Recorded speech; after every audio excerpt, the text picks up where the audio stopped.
السلام عليكم ورحمة الله.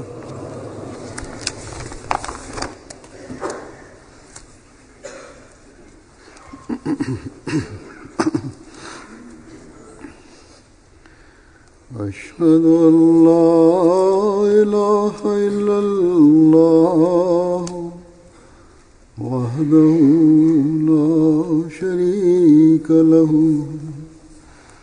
وأشهد أن محمدا عبده ورسوله أما بعد فأعوذ بالله من الشيطان الرجيم بسم الله الرحمن الرحيم الحمد لله رب العالمين الرحمن الرحيم مالك يوم الدين إياك نعبد وإياك نستعين اهدنا الصراط المستقيم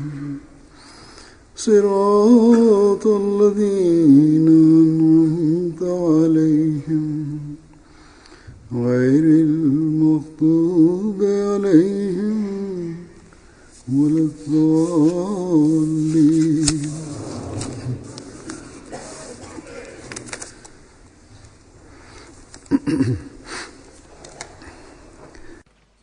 Hadrat Masih Maud alaihissalam, bagaimana kebiasaan beliau dalam bekerja keras dan untuk menjaga kesehatan tubuh, menjaga kebugaran tubuh, apa saja kebiasaan yang beliau lakukan untuk menjaga tubuh tetap sehat. Berkenaan hal ini, Hadrat Masih Muslih Maud radhiyallahu anhu bersabda, beliau sama sekali tidak malas, beliau alaihissalam, melainkan beliau adalah pekerja keras. Meskipun beliau suka berhalwat atau menyendiri, namun beliau sama sekali tidak gentar untuk bekerja keras. Dan seringkali ketika beliau pergi untuk safar, maka kuda diserahkan kepada khadim beliau, dan beliau berjalan kaki menempuh jalan sejauh 20 atau 25 mil. Bahkan seringkali beliau melaksanakan safar dengan jalan kaki. Beliau jarang menggunakan kendaraan. Dan kebiasaan beliau berjalan kaki seperti ini sampai umur terakhir beliau. Bahkan lebih dari umur 70 tahun beliau sering untuk mengambil udara segar, beliau berjalan-jalan sampai 4-5 mil. Dan terkadang beliau berjalan sampai 7 mil. Dan kondisi menjelang tua, beliau biasa berjalan. Beliau biasa bangun sebelum tiba waktu salat subuh, dan beliau jogging, berjalan, dan sampai ke sebelum Kadian, ada 4 atau 5 mil, ada kampung di sana, dan beliau melaksanakan salat berjamaah di kampung tersebut. Untuk salat subuh maksudnya. Jadi inilah suri tauladan bagi kita semua, khususnya bagi para waqifin zindagi, para wakaf zindagi, yang di pundak mereka diserahkan tugas-tugas Jumat. Dan yang utama adalah bagi para mubaligh. Jadi untuk menjaga kesehatan, untuk menciptakan kekuatan untuk bekerja keras, olahraga atau jogging, biasakanlah. Berjalan kaki misalnya. Jika tidak bisa berjalan kaki atau jogging karena kurang waktu atau karena alasan lain, maka perlu mengeluarkan waktu untuk berolahraga, walaupun sedikit. Beberapa mubalighin yang masih muda tubuh mereka mengatakan bahwa mereka tidak berolahraga. Ketika ditanyakan, mereka menjawab, dulu kami berolahraga, tapi sekarang kami sudah tinggalkan, katanya. Sedemikian besar tugas-tugas yang diserahkan kepada para mubalighin, para murabian, maka untuk menjaga diri mereka tetap segar, tetap bugar, sehat, harus ada perhatian untuk berolahraga secara dawam. Jamiah yang baru lulus datang dari luar, dan mereka setelah lulus jamiah, mereka pergi untuk training ke jamiah Rabwah, maksudnya ke Rabwah. Di Rabwah pun dilakukan medical check, yaitu cek kesehatan. Dan Dr. Nuri Sahib yang merupakan dokter spesialis jantung, beliau menulis kepada saya, alhamdulillah, masya Allah, para mubalighin sangat bagus, baik, dan dari berbagai hal mereka baik, tapi banyak dari antara mereka yang dari sisi berat badan, mereka memiliki berat badan yang melampaui batas, dan ini dalam kondisi yang berbahaya. Hendaknya mereka memberikan perhatian kepada hal tersebut. Apalagi jika sudah pergi ke lapangan, semakin diserang lagi oleh pemikiran untuk sikap acuh tak acuh terhadap kesehatan. Jadi para mubalighin, para murabian, hendaknya mereka melakukan olahraga apapun. Juga di negeri-negeri barat di sini, banyak sekali makanan yang tidak menyehatkan, yang mereka sendiri katakan ini adalah junk food. Hendaknya makanan-makanan seperti itu dijauhi, dihindari. Jadi perhatikan juga hal tersebut. Tapi kadang mubaligh yang sendiri di rumah misi, banyak waktu sebetulnya. Jika tidak ada keluarga, maka sang mubaligh tersebut sebetulnya harus juga bisa untuk memasak masakan sendiri. Jadi saya tidak hanya menasihati kepada Tuhan saja, melainkan saya sendiri pun dawam berolahraga, apakah menggunakan sepeda atau dengan mesin-mesin lain. Alhamdulillah, Allah Ta'ala masih memberikan taufik kepada saya untuk berolahraga. Bagaimanapun, kami mengharapkan mubalighin, murabian yang sehat tubuhnya, yang bugar. Untuk itu, hendaknya memberikan perhatian, jangan sampai acuh tak acuh dan tidak peduli terhadap kesehatan, supaya bisa melaksanakan pekerjaan dengan sebaik-baiknya.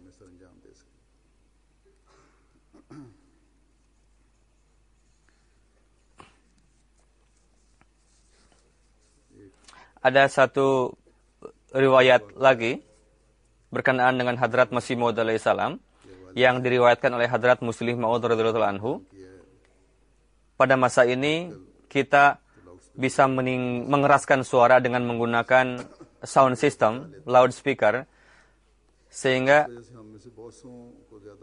kita tidak terbiasa untuk mengeluarkan suara yang tinggi,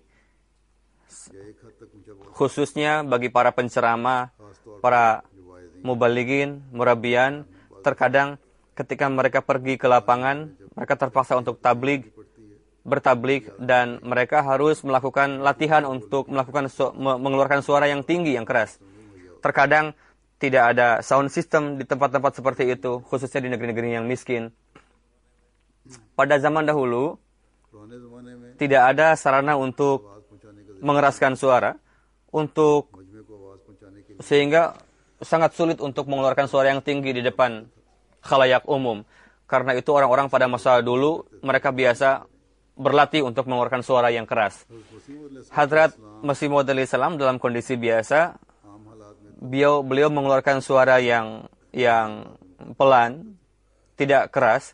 Tapi ketika diperlukan, ketika ingin membangunkan dunia, mengajarkan dunia dengan taklim Islam, bagaimana kondisi beliau ketika dalam kondisi seperti itu? Hadrat Muslih Maud radhiyallahu anhu menggambarkan bahwa bagaimana Hadrat Masih Maud alaihi salam ketika beliau pergi ke Lahore untuk menyampaikan ceramah, di sana ada gedung yang sangat besar, dipenuhi dengan orang, sedemikian rupa ramainya, sehingga pintu pun dibuka saat itu. Bahkan di luar pun masih ada dipenuhi dengan pendengar. और वो भी सामीन से भर गई। Seperti biasa, फरमाते हैं कि शुरू में तो जैसा pada permulaan suara beliau agak pelan dan orang-orang pun ribut और बाद लोगों ने sebagian. Tapi ketika beliau बाद में menyampaikan ceramahnya pada bagian setelah mulai, जैसे nampaknya seperti ada suara से कोई बिगल yang keras sekali dari langit, sehingga orang-orang dibuatnya senyap. Jadi ketinggian suara फरमाते हैं कि आवाज की बुलंदी diperlukan untuk mengkhidmati agama. के आम हालात में से Terkadang untuk बाज़ दफ़ा karena kita terpaksa mengeluarkan suara yang keras untuk mengkhidmati agama. Untuk itu, dari sisi ini, इसलिए इस लिहाज से भी mereka yang dibebani di atas pundak mereka tugas-tugas ceramah, mereka harus memberikan perhatian untuk hal tersebut. Terkadang sebagian orang mereka menzahirkan kekhawatiran बड़ी फिक्र का इजहार करते हैं, bahwa kondisi kebaikan yang kita miliki एक जैसी नहीं रहती। tidak berubah-ubah gitu, tidak sama, sehingga orang tersebut khawatir. Sebetulnya इस लिहाज से baik seperti itu, sehingga manusia bisa mengevaluasi diri, mengintrospeksi diri, yakni kondisi kurangnya kebaikan yang ada di dalam diri saya, या जो atau rasa cinta kepada untuk berbuat baik, atau ibadah terdapat kekurangan, sehingga orang tersebut mengevaluasi diri, kenapa ini terjadi? Lalu khawatir, jangan sampai ini berlangsung lama kondisi seperti ini. Dan dia berpikir untuk bagaimana cara mengobatinya. Memang itu hal yang baik, berpikiran seperti itu. Namun, terkadang बाज़ दफ़ा ये भी होता है कि ये कोई memang bukan keburukan, बुराई नहीं होती, namun बल्कि नेकी और ज़्यादा नेकी और कम नेकी की तरफ आदत का जो kondisi lebih atau kurangnya kebaikan tadi berubah-ubah, आती जाती रहती है। naik turun gitu. हज़रत Ada seorang datang kepada Rasulullah SAW, sahabat, ya Rasulullah, उन्होंने कहा saya munafik Rasul. मैं तो मुनाफिक Ketika saya berada di dekat Tuan, di majelis-majelis Tuan, मजलिस में बैठता हूँ, kondisi saya berbeda. Tapi ketika saya pergi dari majelis Tuan, kondisi saya berubah lagi. तो मेरी हालत और होती Yakni है, यानी नेकी kondisi kebaikan atau kesucian hati tidak lagi ketika saya terjauh dari Tuhan. Hadrat Rasulullah SAW bersabda, हज़रत inilah sebetulnya ciri-ciri seorang mukmin. मोमिन की अलामत, Sebetulnya kamu bukan munafik. तो मुनाफिक Kamu tidak munafik. तो Bagaimana dampak efek dari pergaulan dengan Rasulullah SAW? Bagaimana kuat kudsiyah beliau? Memang akan menularkan kebaikan.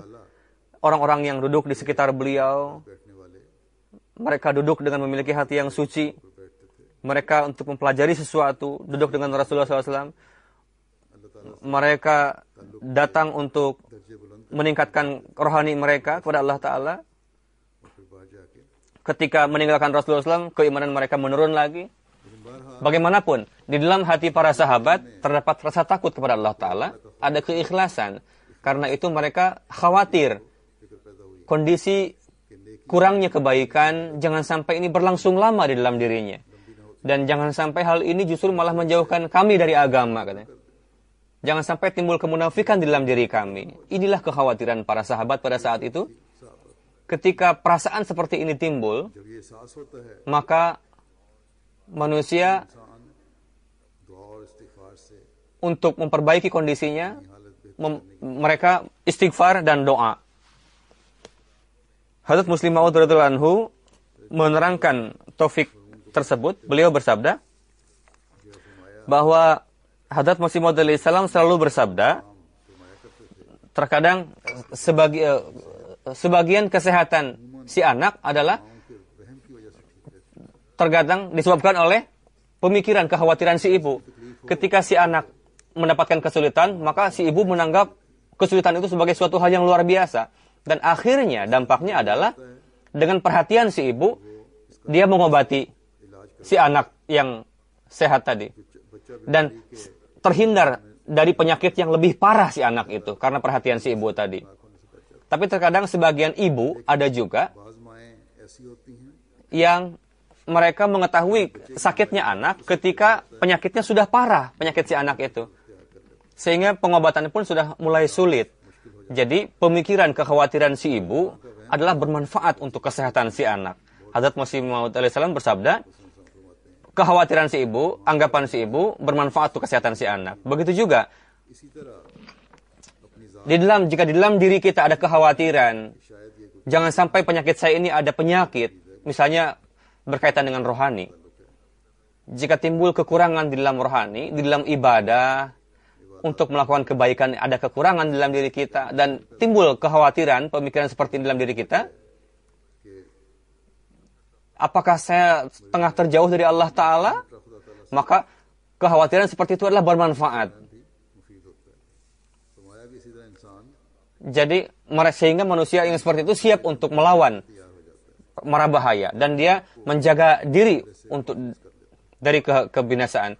Jadi orang yang meningkat di dalam kebaikan में बढ़ने वाले dan orang yang हालतों को अल्लाह ताला के हुक्मों के लिए meneguhkan kondisinya sesuai dengan perintah Allah Ta'ala, mereka lah sebetulnya वही लोग होते हैं yang seperti layaknya si ibu tadi khawatir kepada anaknya. Jadi di dalam salat mereka, di dalam doa mereka, दुआओं में कमी jangan sampai disebabkan karena kelemahan atau maksiat yang dibuatnya sehingga itu berkurang. Jangan sampai इस वजह से उन्हें ऐसा menjadikan mereka orang yang sakit rohani yang sangat parah, yang kronis, yang tidak bisa diobati, yang sudah menyebar kemana-mana penyakitnya. Jadi sahabat Hadrat Rasulullah SAW सहाबा sangat beruntung. Jadi ketika mereka जब merenungkan kondisi mereka, khawatir dengan kondisi rohani mereka, lantas para sahabat pergi kepada Rasulullah SAW, dan bagaimana kuat disebabkan oleh kuat kudsiyah Rasulullah SAW, para sahabat tadi mengobati dirinya sendiri. Tapi kita लेकिन हमें तो berada di dalam kekhawatiran, फिक्र में रहते हुए ibadah kita, salat kita, istighfar kita, dengan perantaraan itu semua, kita harus senantiasa हमेशा berupaya इख्तियार किया dan kita harus mengobati diri kita sendiri dengan perantaraan itu semua. Jika kita khawatir अगर हमारा ada anggapan seperti itu, maka तो यह वहम भी kekhawatiran tadi sebetulnya lebih baik daripada acuh tak acuh, tidak peduli sama sekali. Dan lebih baik dari ketidakpedulian kepada Allah Ta'ala. Karena terkadang क्योंकि बाज़ दफ़ा ketidakpedulian bisa menjauhkan kita dari Allah Ta'ala. दूर ले जाती है Dan perlahan-lahan kita akan menjauh dari agama. नाकाबिले इलाज Kita menjadi orang yang sakit rohani yang tidak bisa disembuhkan lagi, yang parah, yang kronis. Karena itu perlu perhatian yang khusus.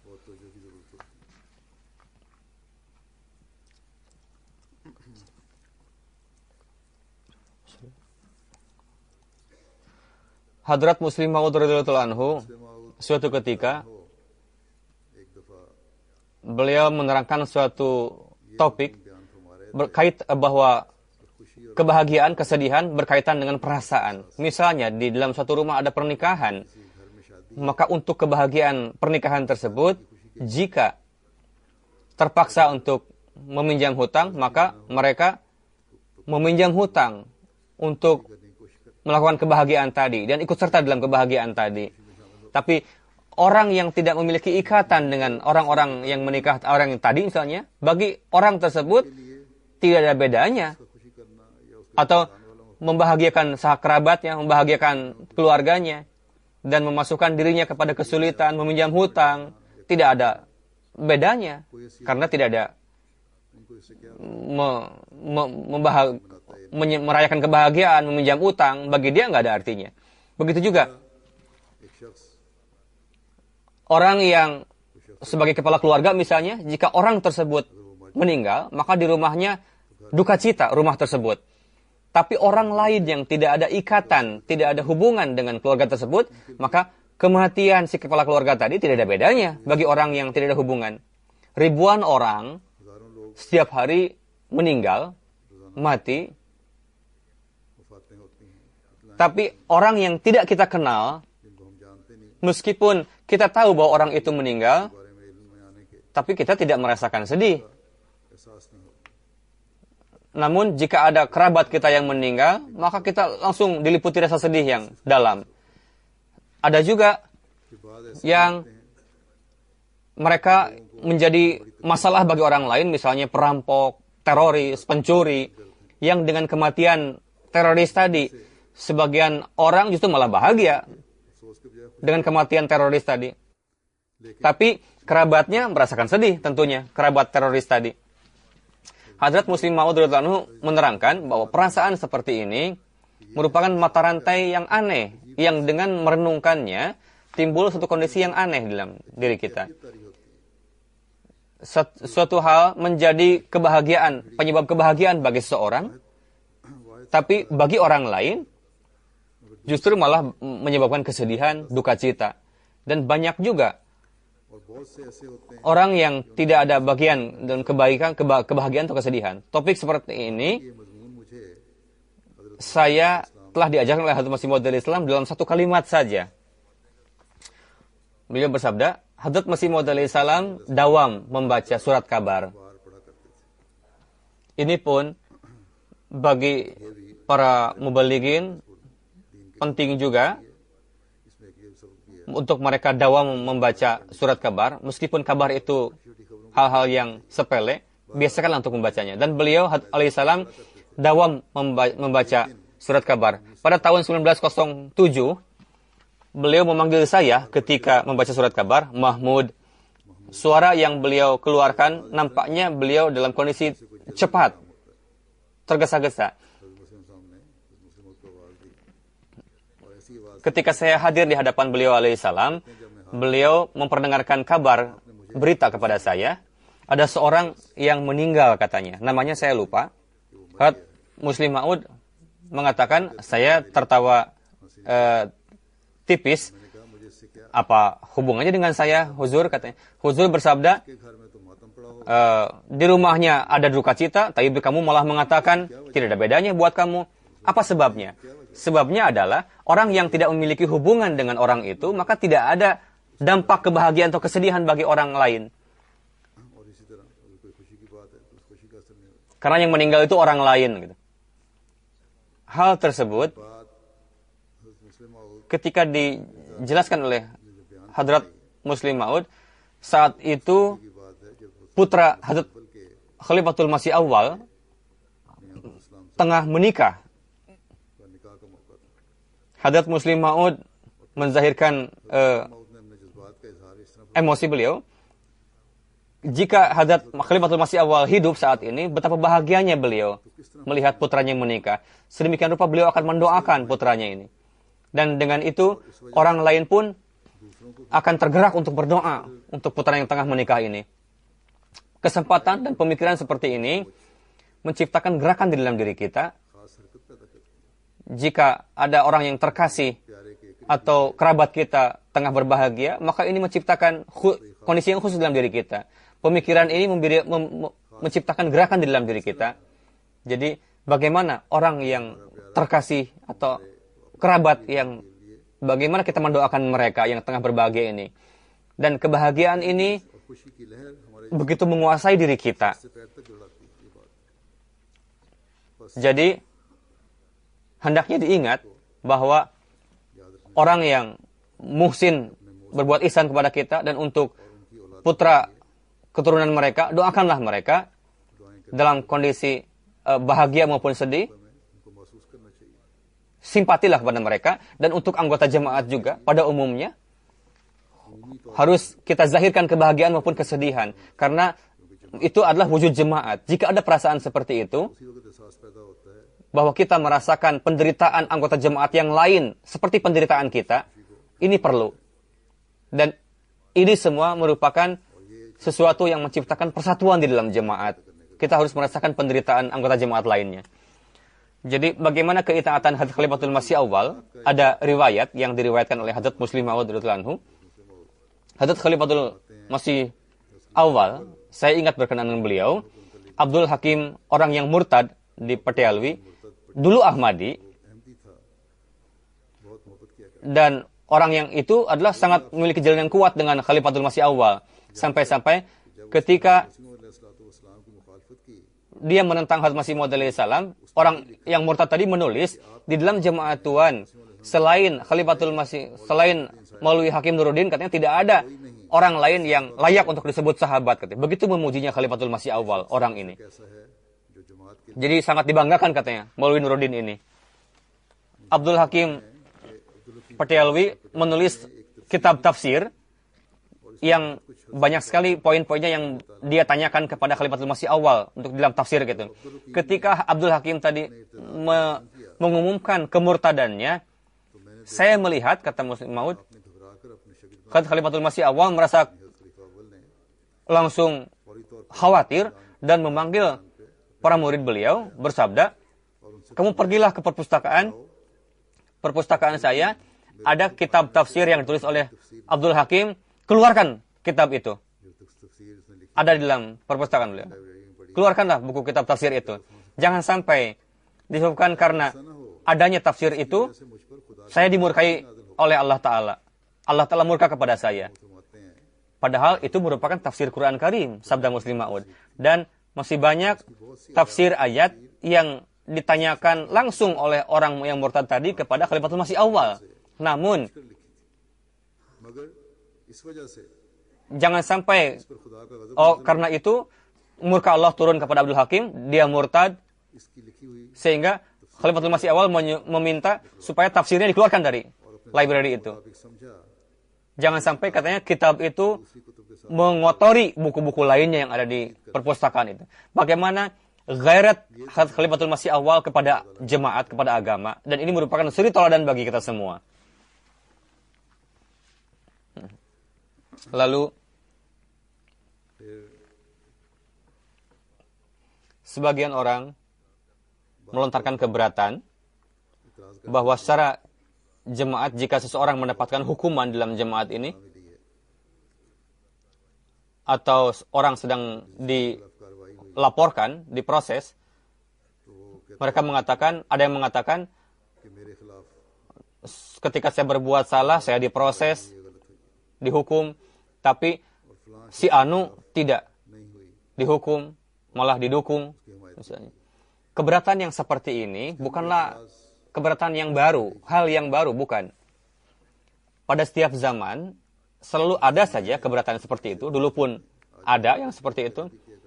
Berkenaan dengan orang-orang seperti ini, Hadrat Muslim Maud radhiyallahu anhu bersabda, मुस्लिम माऊद इतरान हो फरमाते pada hakikatnya, कि हकीकत ये untuk memperbaiki nizam, कि निज़ाम की दुरुस्ती के लिए ada daerah untuk menyatukan pemikiran.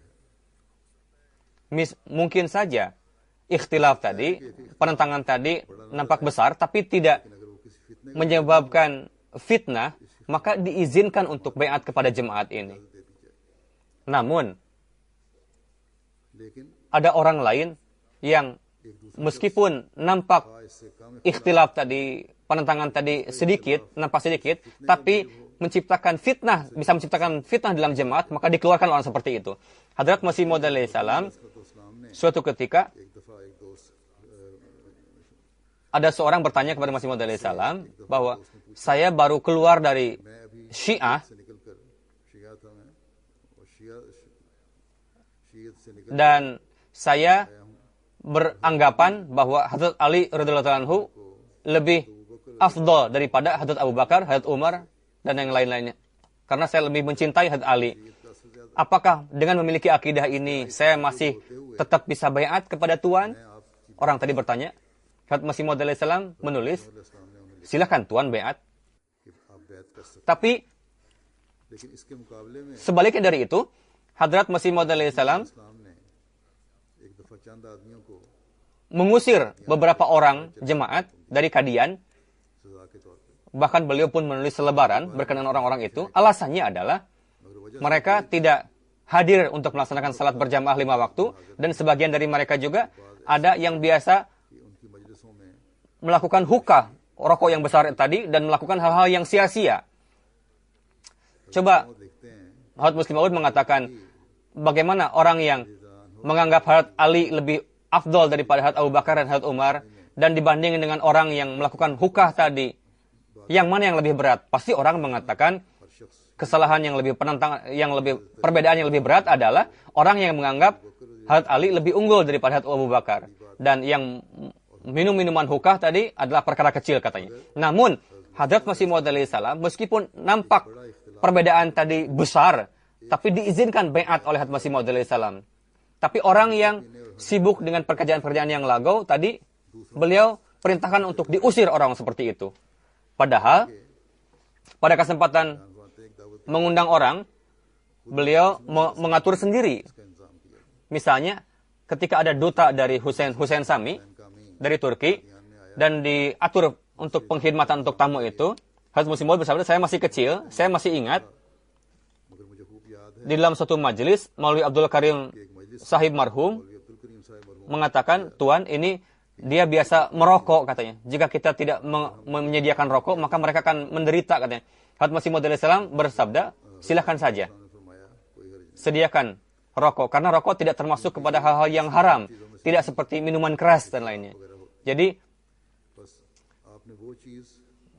barang-barang yang tidak diharamkan, tidak seperti minuman keras yang diharamkan.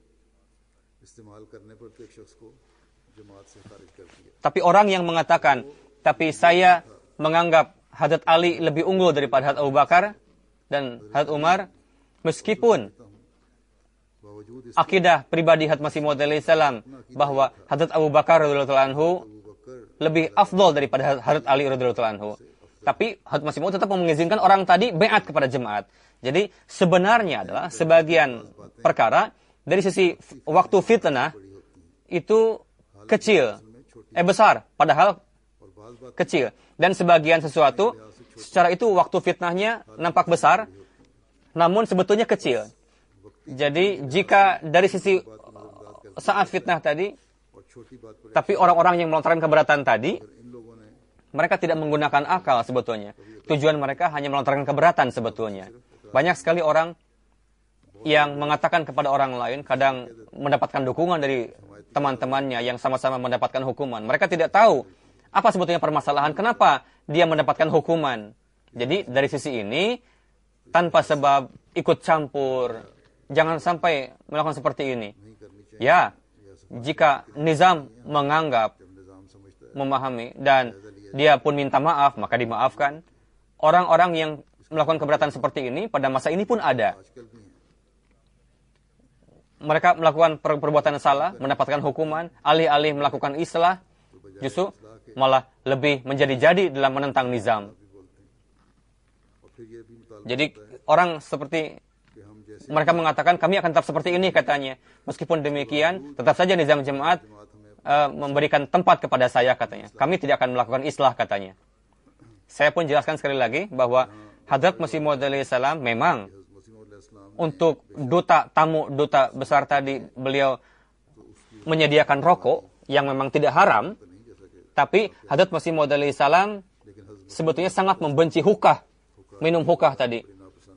Dan beliau menzahirkan kebencian terhadap benda-benda barang-barang seperti itu. Hukah itu adalah yang di botol, yang biasa diisap seperti rokok besar. Untuk tabligh, sarana-sarana apa saja yang harus disediakan berkenaan hal ini?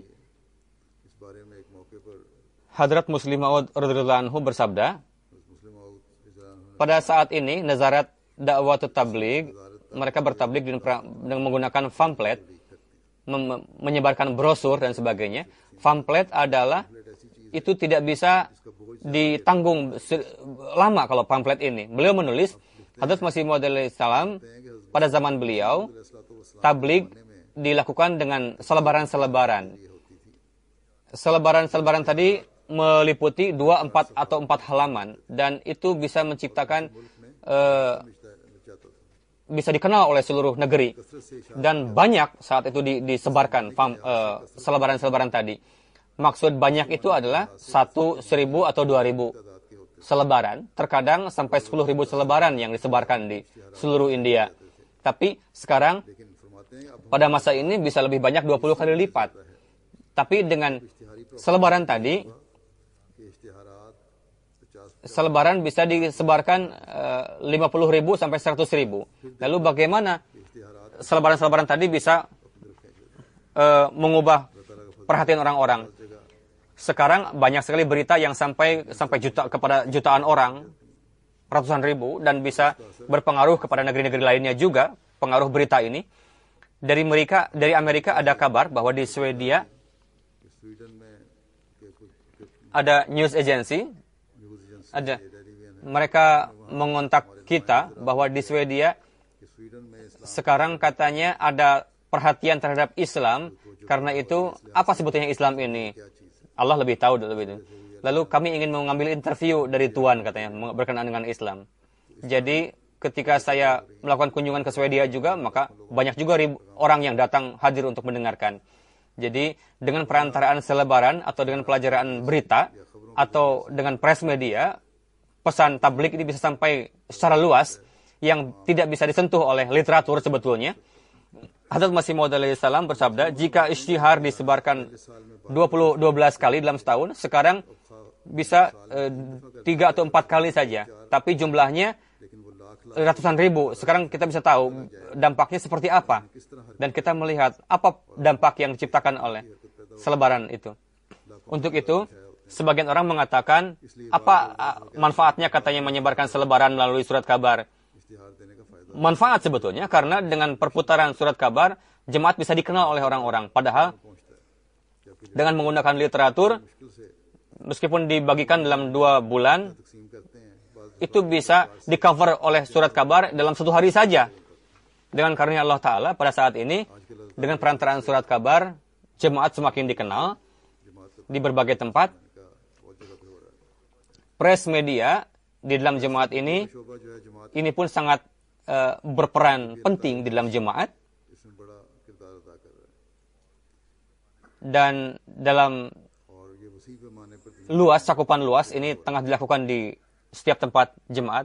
Jadi tugas bidang tabligh juga untuk mengambil manfaat dari pengenalan jemaat ini. Dan terus sampaikan pesan jemaat ini kepada orang-orang. Jangan hanya sekali 2 kali saja masukkan ke surat kabar, melainkan terus ditindaklanjuti. Dawam tabligh di dalam surat kabar ini. Dengan perantaraan itu, gunakanlah surat kabar untuk bertabligh, dan pengenalan ini pun gunakan juga untuk tabligh ketika jemaat sudah dikenal. Dan carilah cara jalan-jalan baru untuk bertabligh terus. Hadrat Muslim Maud radhiyallahu anhu, suatu ketika beliau memberikan tarbiyat kepada anak-anak. Beliau menulis sebuah topik, dijelaskan satu kisah di dalam itu. Beliau bersabda,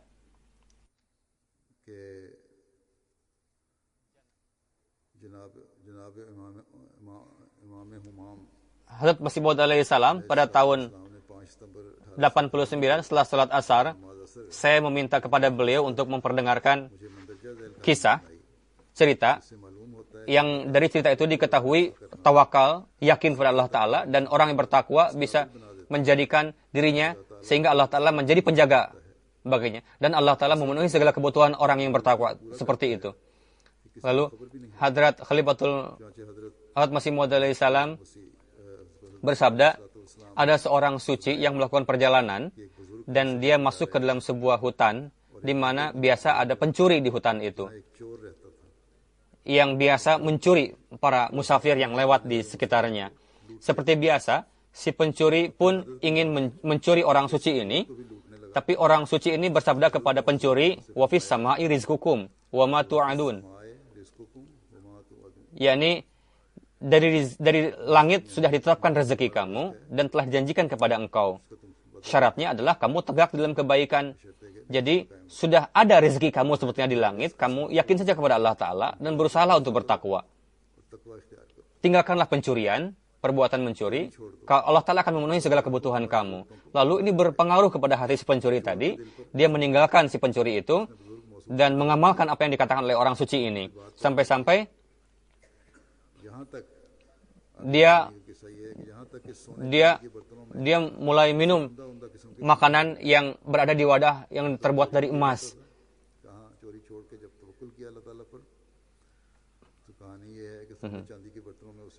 Lalu setelah makan tadi, dia membuang wadah-wadah emas tadi.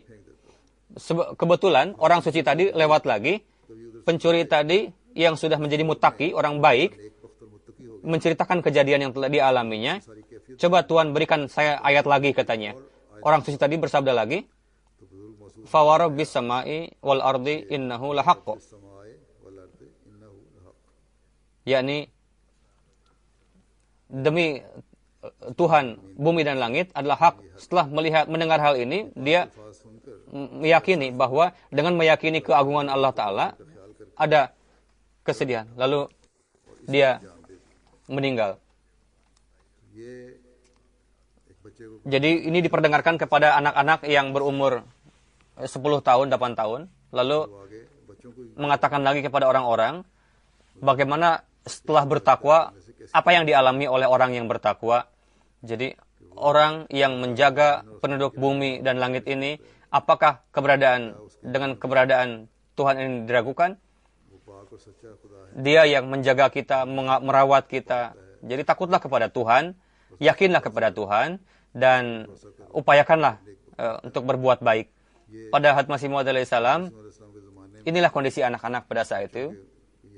Ini pelajaran seperti ini yang diberikan kepada anak-anak yang terkadang pada zaman ini sulit untuk dipahami oleh orang dewasa sekalipun.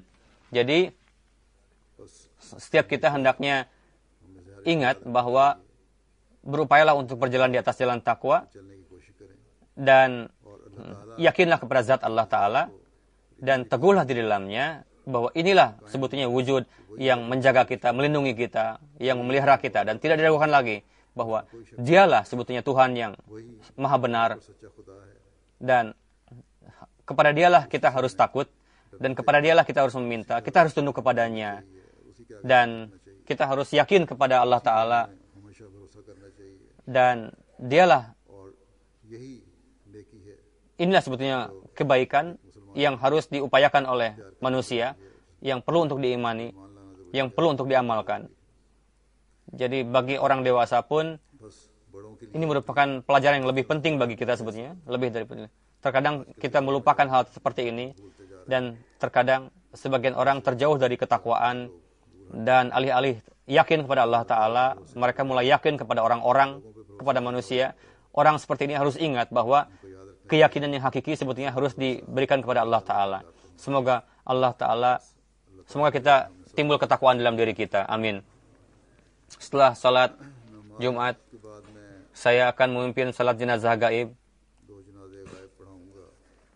Pertama adalah Mukarram Al-Haj Dr. Idris Banggora Sahib, Naib Amir Sierra Leone, yang pada tanggal 3 Mei 2016 beliau wafat setelah sakit. Innalillahi wa inna ilaihi raji'un. Beliau masa pendidikan, beliau baiat kepada jemaat. Pada tahun 76 beliau masuk anggota Majlis Amilah, dan sampai wafat beliau mendapatkan tugas terus untuk berkhidmat dalam jemaat ini. Sebagai deputi amir pada awalnya, beliau mubaligh yang sukses, dan beliau mendapatkan taufik untuk membaiatkan orang-orang. Meskipun rumahnya jauh dari masjid, beliau dawam untuk salat subuh dan isya di masjid. Ketika libur, beliau dari pagi sampai asar beliau melewati waktu di masjid. Beliau tilawat Quran Karim dan salat-salat nafal.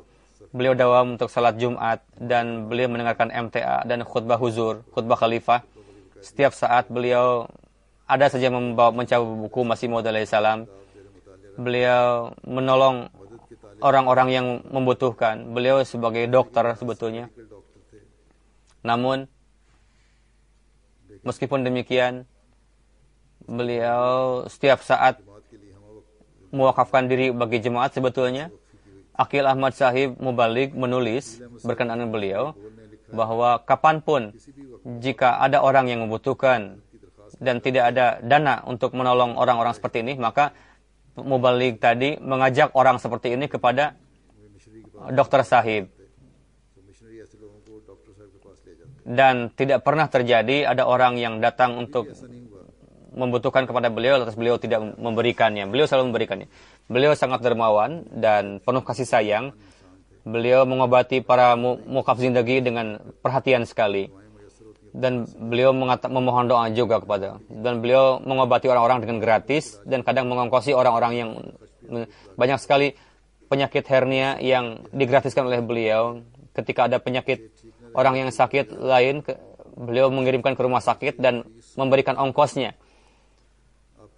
Al-Haj Syekhud Ahmad Sahib baiat karena beliau dan mewakafkan tanah kepada jemaat.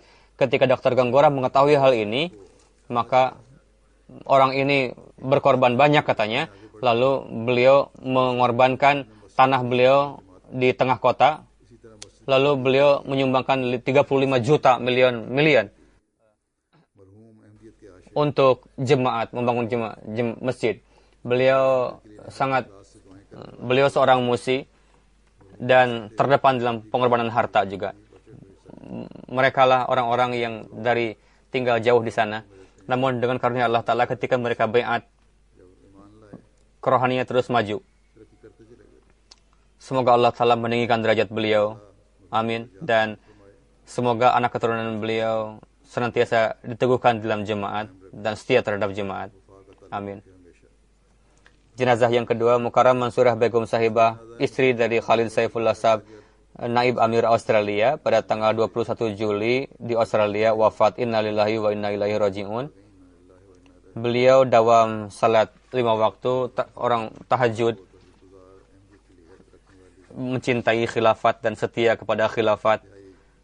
Orang yang mukhlis, perempuan yang mukhlis. Meskipun di rumah sakit, beliau khawatir dengan salat.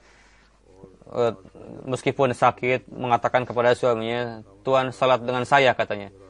Supaya beliau sebagai sadar lajnah Imailah Australia dan sadar lajnah Imailah Libya, di Pakistan juga terbela Lahore. Beliau mendapatkan taufik berkhidmat. Beliau bekerja tim di sana.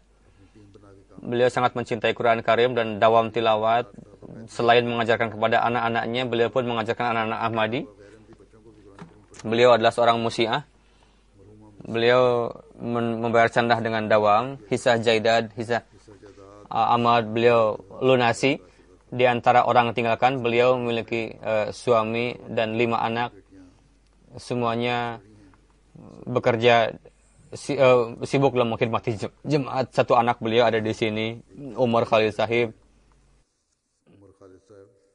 Dan sebagai ketua cabang di salah satu halkah di London ini,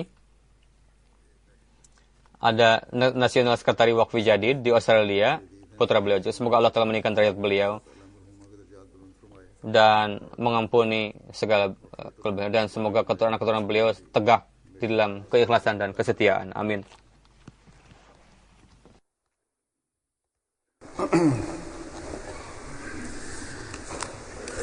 Alhamdulillah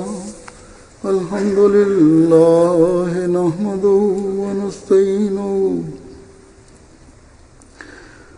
Alhamdulillah nahmaduhu wa nasta'inuhu wa nastaghfiruhu wa nu'minu bihi wa natawakkalu alayhi wa na'udzu billahi min shururi anfusina ومن سيئات أعمالنا من يهده الله فلا مضل له ومن يضلله فلا هادي له ونشهد أن لا إله إلا الله ونشهد أن محمدا عبده ورسوله عباد الله رحمكم الله إن الله يأمر بالعدل والإحسان